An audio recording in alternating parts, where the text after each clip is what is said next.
श्रीनवनाथ भक्तिसार अध्याय 26. सुरोचन गंधर्वाची कथा.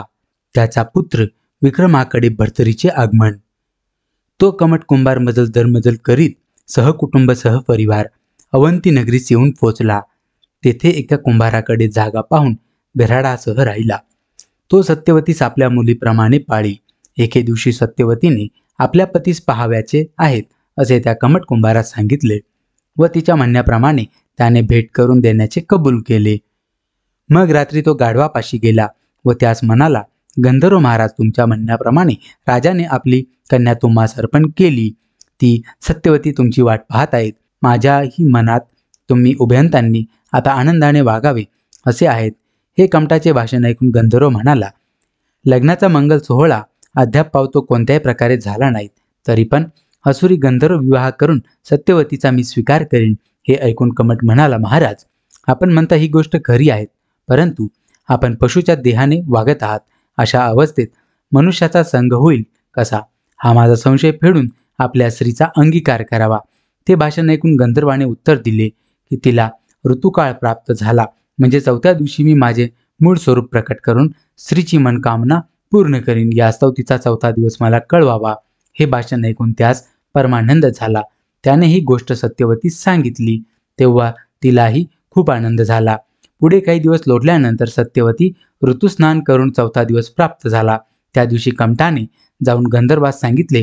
ते ऐकताच त्याने गाढवाचा वेश टाकून सुरोचन गंधर्वीचे स्वरूप प्रकट केले. नंतर त्याने जडावाचे दागिने घातले व भरजरी पोशाख केला. त्यामुळे सूर्याप्रमाणे लकलकीत तेज पडू लागले.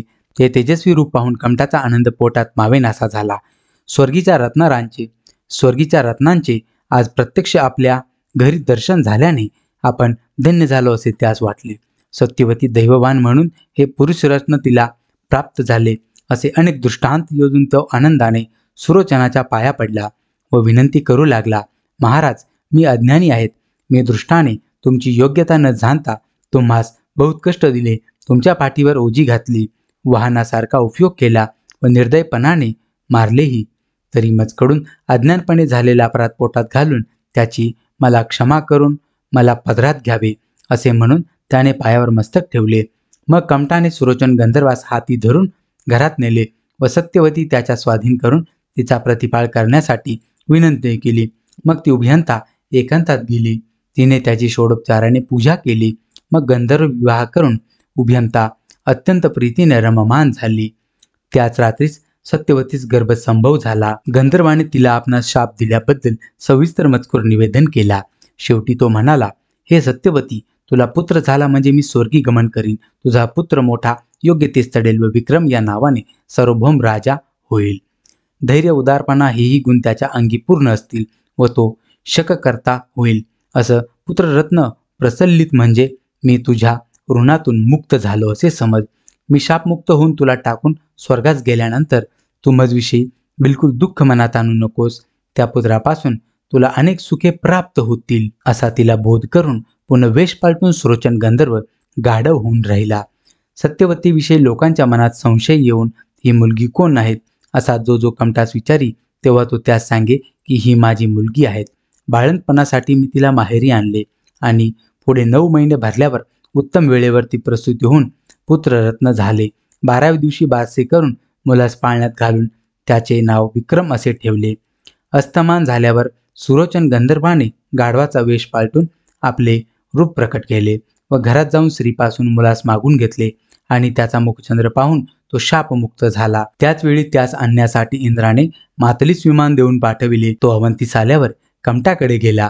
त्यावेळेस सुरोचन परम स्नेहाने मुलाचे मुके घेत बसला होता. इतक्यात मातली त्याच्या जवळ गेला. त्यास म्हणाला, गंधर्वनाथ, तुम्हास नेण्यासाठी इंद्राच्या आज्ञेने मी विमान घेऊन आलो आहे. तर आता हा पुत्रमोह सोडून विलंब न लावता विमान रूढ व्हावे. अमरनाथ वाट पाहत बसला आहे. मातलीचे भाषण ऐकून सुरोचन गंधर्वाने मुलास सत्यवतीच्या हवाले केले व सांगितले की मी आता जातो. तू तेथे मुलासह समाधानाने वास कर. तेव्हा ती म्हणाली, प्राणनाथ, मुलाला टाकून तुम्ही कसे जाता? तुमच्यासाठी मी आईबाप व त्यांच्याकडे मिळणाऱ्या सर्व सुखास सोडून या परदेशात आले.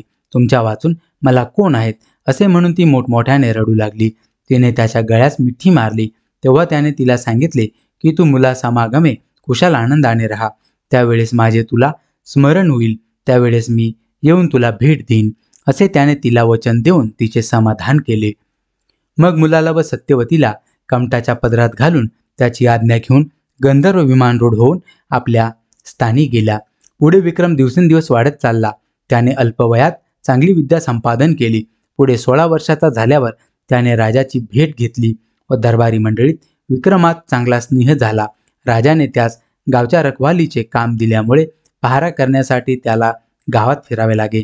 त्याप्रमाणे तो कामगिरीवर असता एके दिवशी एके ठिकाणी उतरलेले एक काही व्यापारी आपली मालमत्ता राखण्यासाठी जागत बसले.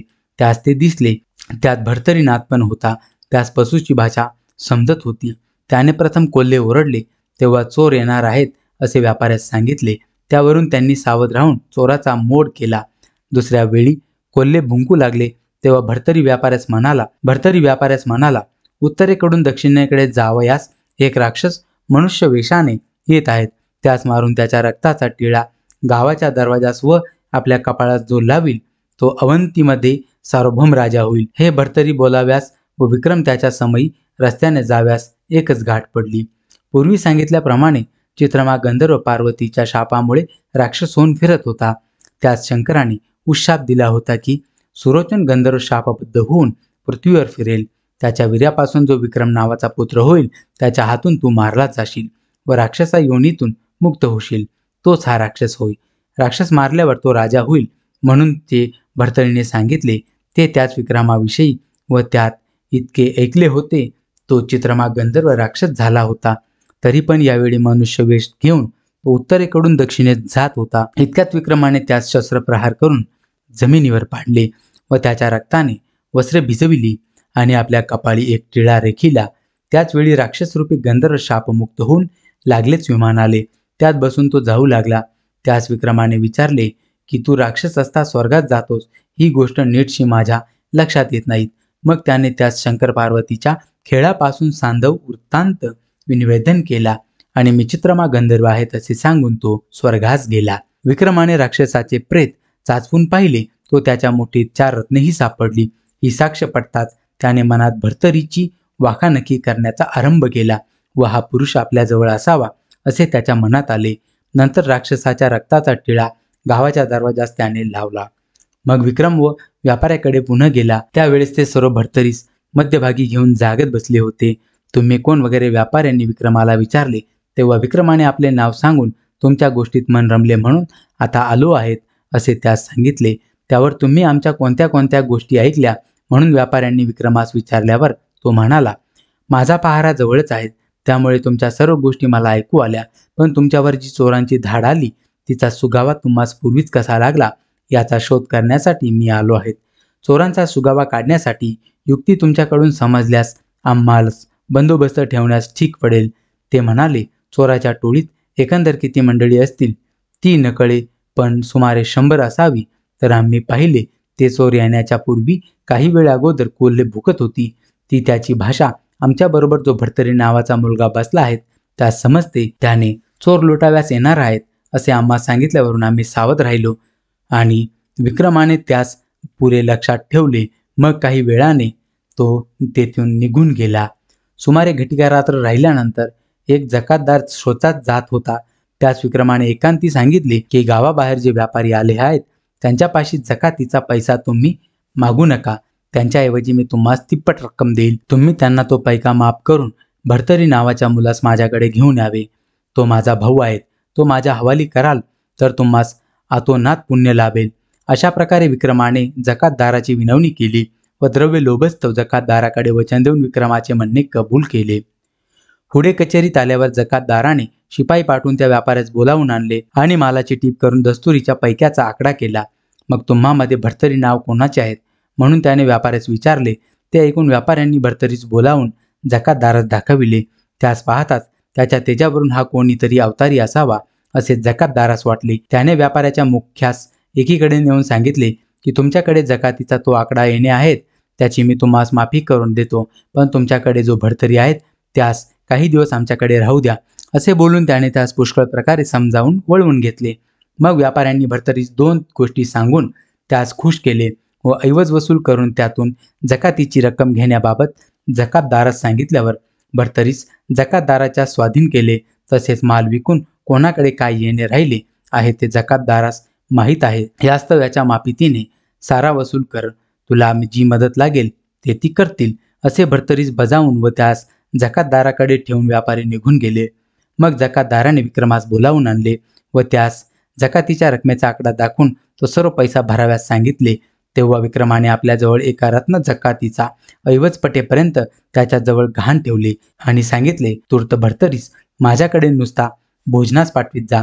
पुढे हळूहळू ओळख पटेल असे विक्रमाचे मत पाहून जकातदाराने भर्तरीच्या देखत विक्रमास सांगितले की आमचा हा गडी आहे, याची भोजनाची सोय तुझ्याकडे कर. तुझी आई स्वयंपाक करील व शिदा मी येथून पाठवून देत जाईल.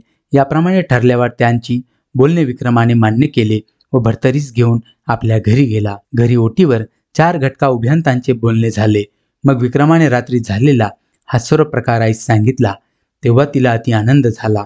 मग पुत्राप्रमाणे भर्तरीचे संगोपन करण्यासाठी विक्रमाने आईस सांगितले. भोजन झाल्यावर भर्तरी तेथेच राहिला.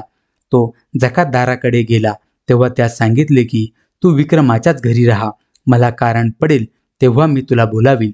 मग भर्तरी विक्रमाकडे राहून लागला. ती दोघे मायलेक भर्तरीवर अतिशय ममता करीत व ती तिघे अगदी आनंदाने वागत. अशा प्रकारे श्री नवनाथ भक्तिसार कथेचा अध्याय 26 येथे संपन्न झाला.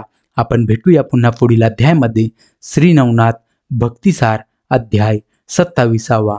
तोपर्यंत जय श्री गुरुदेव दत्त.